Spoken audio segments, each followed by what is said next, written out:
네, 이렇게 먼 곳까지 오시느라 정말 고생 많으셨습니다. 여러분들이 오늘 이렇게 발걸음 해주신 거 전혀 헛되지 않도록 최선을 다해 준비했습니다. 먼저 제가 오늘 여기 계신 분들이 어떤 분들이 와 계신지 잘 모르겠는데요. 설문조사를 좀 하고 시작하겠습니다. 혹시 공대에 계신가요? 친분들 해주실래요? 100%라고 판단을 하고요. 기계과, 전자과 역시 반반이네요. 저도 여러분들과 같이 공대를 나왔고 저는 기계공학과를 졸업을 했습니다.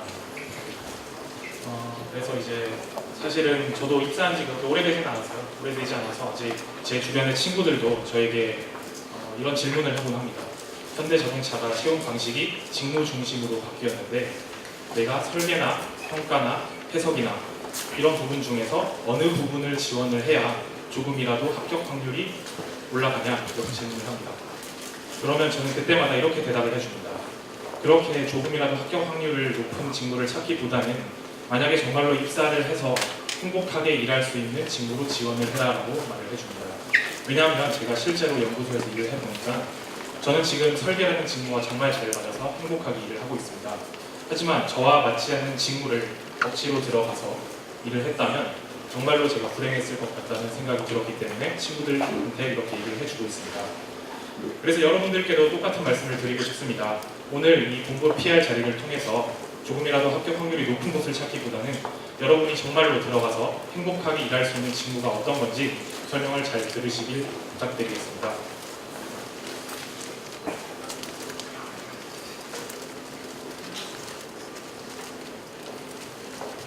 제가 설명드릴 직무는 설계라는 직무입니다.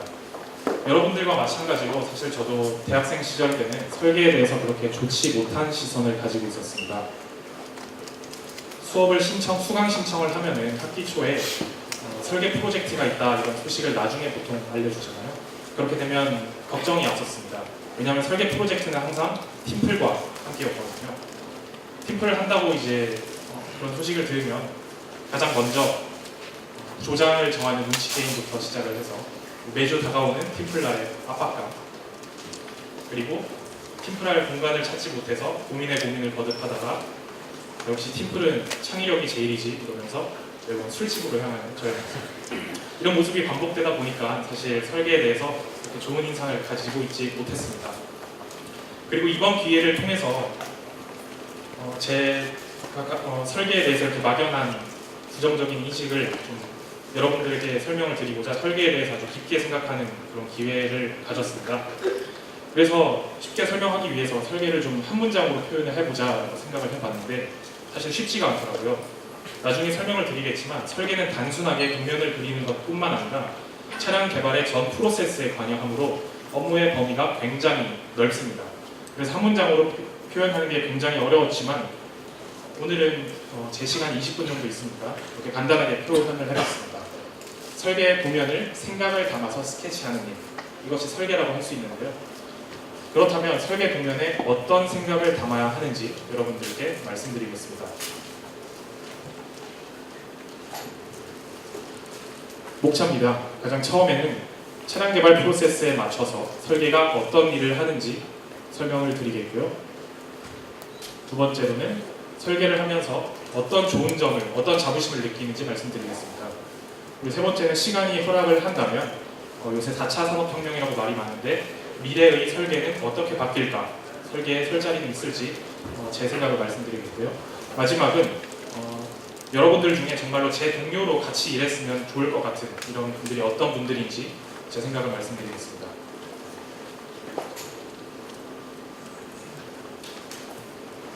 어느 제품과 마찬가지로 자동차도 설계를 제품을 기획하는 단계부터 시작하게 됩니다.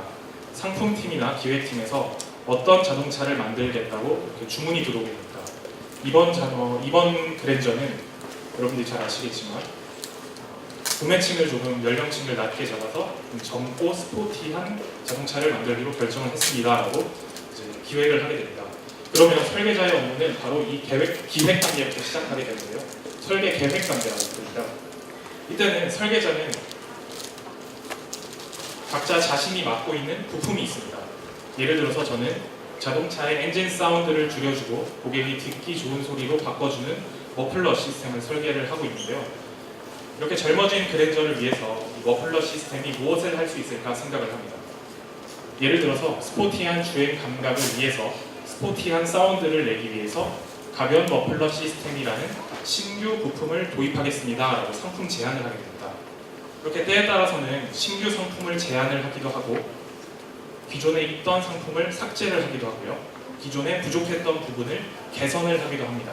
이런 것들을 상품팀 또는 기획팀과 협의를 하게 됩니다.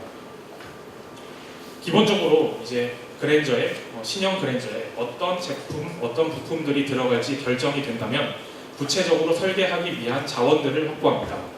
첫 번째는 바로 이제 경쟁차 분석인데요. 해외 업체에서 그랜저와 비슷한 그레이드의 자동차들, 해외 업체의 나와 같은 설계자들이 어떤 생각을 가지고 부품을 설계했는지 자동차를 다 구입을 해서 분해 분석을 하게 됩니다. 분해 분석을 하게 되면 정말 재미있는 일도 많이 발생을 합니다. 마치 그 경쟁업체의 설계자와 제가 부품을 보면서 바로 이야기하고 있는 것과 같은 느낌을 받을 때가 있는데요. 예를 들어서 정말 설계가 잘 된 부품 같은 경우에는 어떻게 이런 생각을 했지? 나는 이거 가지고 몇 개월을 머리를 싸매도 이런 생각을 하지도 못했는데 이런 부품이 있는 반면에 이거 이런 식으로 설계하면 큰일 날 텐데 이런 경우도 있습니다. 실제로 그런 제품이 시장에 나왔을 때 바로 품질 문제가 나오더라고요. 그런 경우는 이제 경쟁차 같은 경우에는 저희 현대자동차에서 알고 있었던 그런 품질 문제에 대해서 아직 모르고 있었던 그런 거였죠. 이처럼 경쟁차 분석을 통해서 이번 신형 그랜저를 어느 정도의 성능으로 만들어야 될지, 어느 정도의 무게로 만들어야 될지, 어느 정도의 가격으로 만들어야 될지 목표를 설정하게 됩니다. 이렇게 경쟁차 분석 단계가 끝나게 되면요, 이제 같이 설계를 진행할 그리고 우리의 부품을 생산해줄 협력 업체를 선정하게 됩니다. 여러분들이 잘 아시겠지만 현대자동차는 완성차 업체입니다.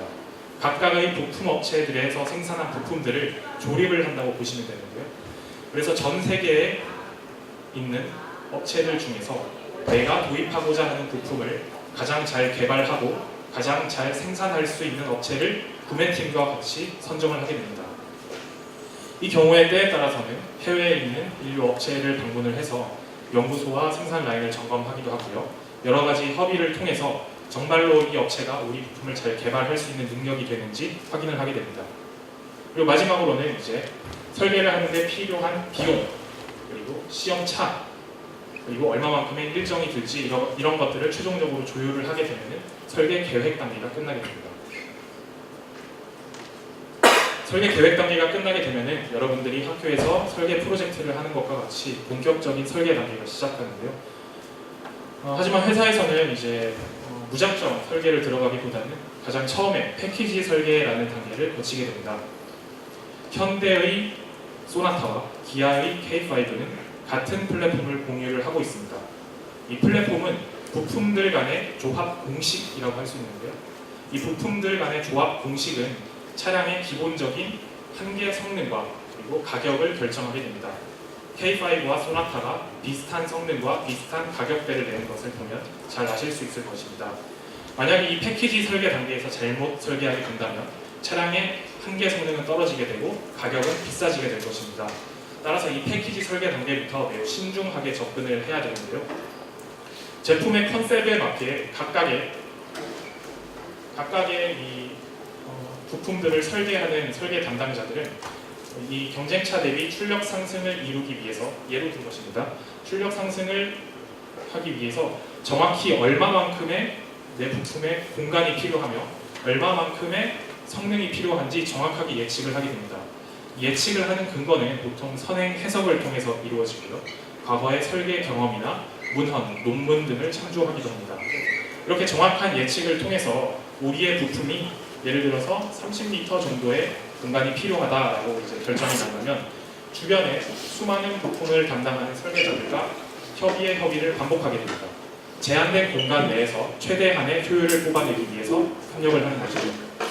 이 단계에서는 다시 한번 말씀드리지만 내 부품의 성능을 정확히 예측을 해야 되고 내 부품만 생각하다 보면 조화로운 자동차가 만들어질 수 없기 때문에 조화로운 협상 능력이 중요합니다.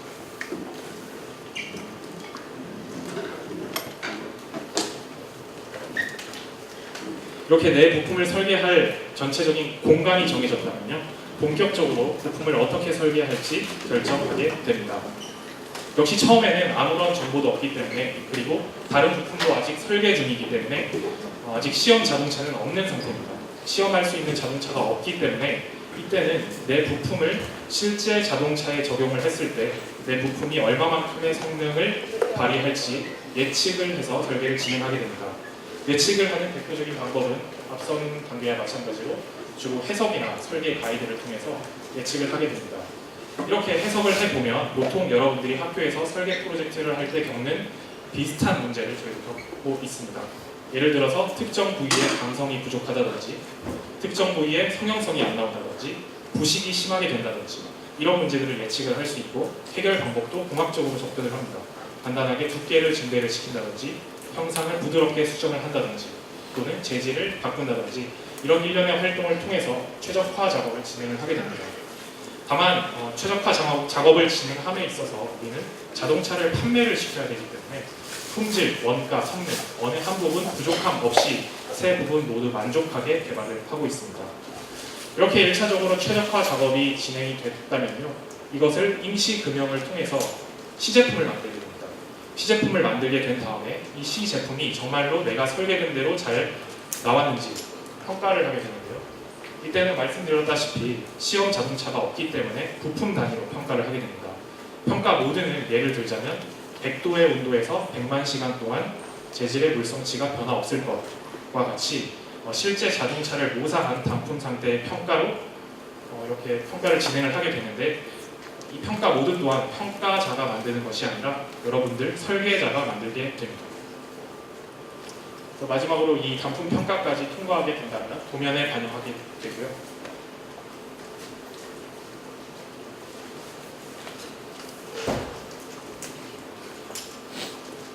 이렇게 이제 도면에 반영을 한 다음에 나를 비롯한 주변의 설계자들이 모두 기본적으로 부품을 설계해서 시제품을 만들게 되겠죠. 시제품을 만들게 되면 그 제품들을 조합해서 드디어 시험 자동차를 만들게 됩니다. 여러분들이 아마 시험 자동차를 보신 분들도 계실 겁니다.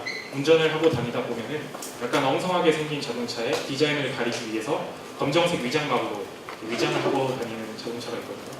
그 자동차가 바로 이 시제품으로 만들어진 시험 자동차입니다. 시험 자동차가 만들어졌으니까 이제 저희 연구소에 평가를 하시는 분들이 자동차 단위로 평가를 진행을 하게 됩니다. 자동차를 정말 더운 곳에서 운행을 하기도 하고 추운 곳에서 운행을 하기도 하고 각종 평가를 진행을 하게 되는데요. 이렇게 평가를 하게 되면은 단품 설계 단계와는 다르게 전혀 예측할 수 없었던 그리고 지금껏 한 번도 겪지 못했던 문제들을 여러분들은 겪게 되실 겁니다. 예를 들어서 서스펜션을 타고 들어온 진동이 각각의 전달계를 통해서 진폭을 돼서 스티어링을 통해 고객들 손까지 전달되는 이런 굉장히 부품들 간의 복합적이고 원인을 잘 찾을 수 없으며 해결 방법도 정말 많은 이런 문제들이 발생하게 됩니다. 그래서 이 시스템 설계 단계에서는 설계자뿐만 아니라 평가자와 협의를 통해서 이런 문제를 해결할 수 있는 가장 최적의 안을 찾아가게 됩니다. 이 최적의 안 중 예를 들어서 여러 부품을 다 손을 대도 개선을 할 수 있지만 그 중에 머플러에 매스 댐퍼를 장착하는 게 가장 최적의 안이다라는 게 도출이 된다면 설계자는 이제 이 매스 댐퍼를 품질, 원가, 성능 측면에서 전혀 문제가 없이 고객들에게 판매가 될 수 있도록 적용하는 임무를 가지고 있습니다.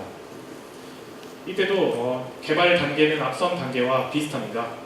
차량 평가를 해서 최적화를 한 다음에 마지막 단품 평가를 통해서 도면에 반영하게 됩니다. 이 단계에서는 말씀드렸다시피 제가 생각하고 있던 문제는 잘 나오지 않습니다. 지금껏 한 번도 겪지 못했던 문제들이 나오고 있습니다. 저는 이제 4학년 때, 대학교 4학년 때 생각을 했습니다. 나는 이렇게 약간 응력을 계산하고 정력학이나 동력학에 강하니까 열유체 쪽은 수업도 듣지 않고 그냥 넘기겠어. 이렇게 생각을 하고 정말 그 상태로 입사를 했습니다. 아무것도 모르는 상태로 입사를 했는데 실제 차량을 개발하다 보니까 열유체 부분이 정말 저를 많이 괴롭히더라고요.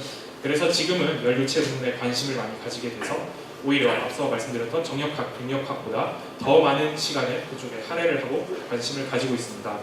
그래서 여러분들도 만약에 설계자로 입사하시게 된다면 나는 내가 잘하는 부분만 할 거야 이런 것보다는 관심 없는 부분도 언제든지 탐구하고 공부할 준비가 되어 있으셔야 됩니다. 그리고 이제 최종 완성된 설계 도면에 담아가는데요. 일반적으로 생각하기 쉬운 게 설계 도면은 단순히 물건을 만들기 위해 그림을 그리는 거다 이렇게 생각을 하기 쉽습니다. 하지만 설계자에게 있어 도면은 가장 중요하다고 할 수 있는데요. 설계자는 입으로 말하는 게 아니라 도면으로 말한다라는 소리가 있습니다. 설계자는 개발의 모든 과정을 도면에 담아야 된다는 것인데요. 예를 들어서 법규, 그리고 AS, 생산성, 품질, 개발 과정의 모든 것들을 도면에 담으셔야 됩니다. 그래서 정말로 잘 만들지 않은 도면은 이 도면을 여러 사람에게 보여주면 여러 사람이 10명이면 10명 다 다르게 해석을 합니다. 그 말은 바로 매번 물건을 만들 때마다 다른 품질의 제품이 생산된다는 것이겠죠. 다른 품질의 제품이 생산되면 결국 그것은 고객들에게 불량이라는 결과로 나타나게 될 것입니다. 하지만 여러분들이 모든 부분을 잘 생각을 해서 설계자는 도면으로 말하게 된다면 한 장의 부품을 전 세계 어느 업체에 가져다 주더라도 동일한 품질의 도면을 생산할 수 있을 것입니다. 마지막 단계입니다. 일반적으로 도면을 그리면 끝이라고 생각을 하지만 제가 개인적으로 생각할 때 설계자에게 가장 중요한 단계입니다. 과거차 분석 단계인데요. 앞선 단계를 거치면서 여러 가지 품질 문제를 겪게 될 것입니다. 내구면 내구, MVH면 MVH. 이런 문제들을 겪게 되면은 그런 문제들을 잘 정리를 하고요. 그리고 차가 양산이 됐을 때 고객들의 반응을 동호회나 AS 센터를 통해서 고객들의 반응도 수집을 하게 됩니다. 그리고 앞서서 했던 경쟁차 분석 결과까지 이런 모든 것들을 모아놓고 이제 현상을 분석하게 됩니다. 하지만 그런 현상들은 매우 복잡하게 일어납니다. 예를 들어서 고객이 운전을 할 때 80km에서 90km 사이에 3단의 기어가 맞물려 있을 때 이상한 소리가 나더라 이런 식으로 이제 우리에게 정보가 전달이 되겠죠. 이런 정보들을 산학협동 연구, 선행 용역 연구, 원리 평가 등을 통해서 복잡한 물리적 현상을 간단하게 해석을 하는 연구를 진행을 하게 됩니다.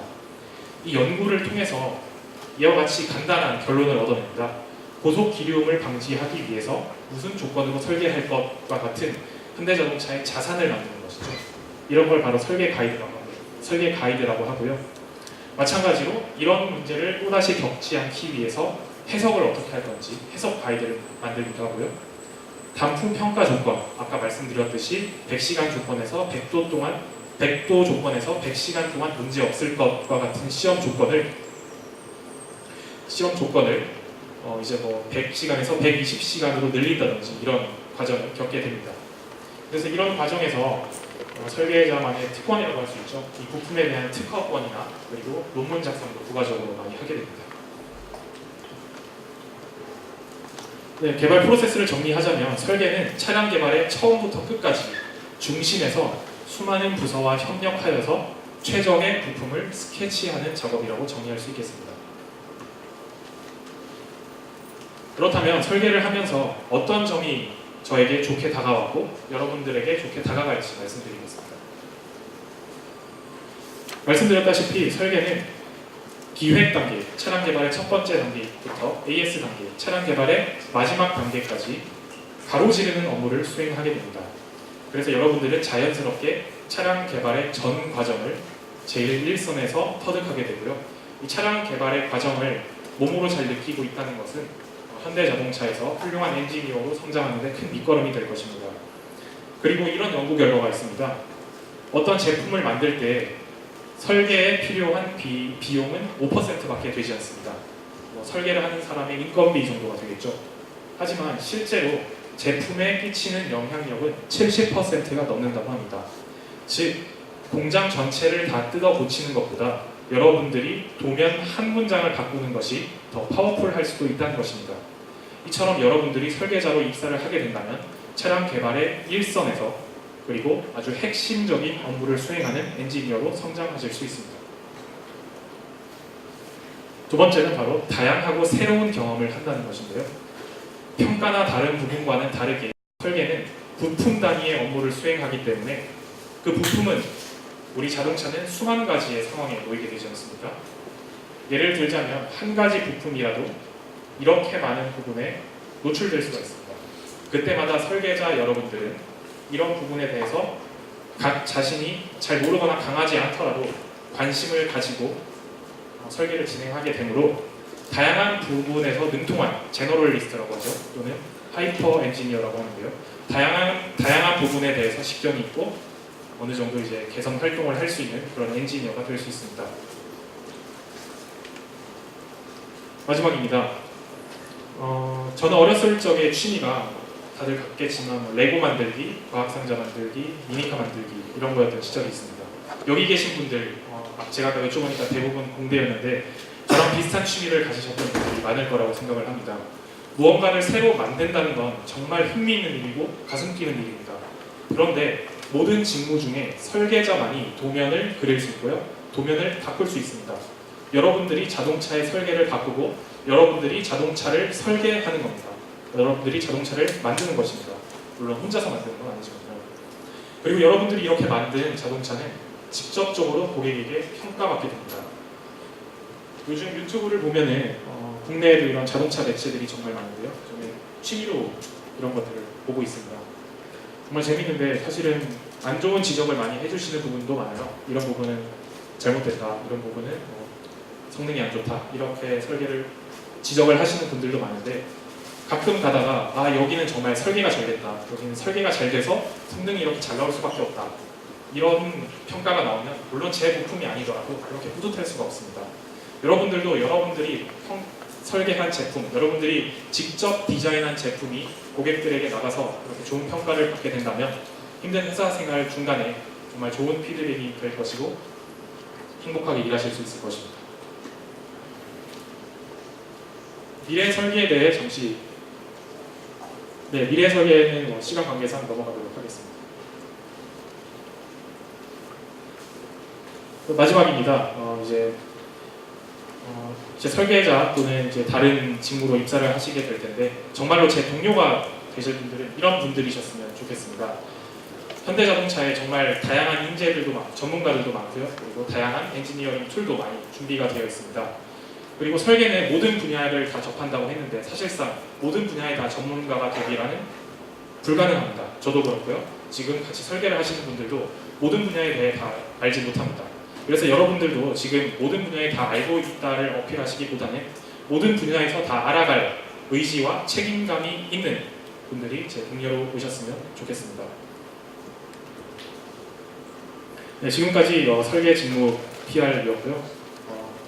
앞으로 여기 계신 모든 여러분들이 직무에 관계없이 저와 같이 좋은 자동차를 만들 수 있었으면 좋겠습니다. 감사합니다. 시간 관계상 Q&A 시간은 좀 종료하고 넘어가야 할 것 같고요. 바로 옆에서 질문 토크가 진행되고 있는데 차량 설계 관련된 부스에 가시면 얼마든지 질문하실 수 있으니까 질문 토크 부분을 이용해 주시면 감사하겠습니다. 감사합니다.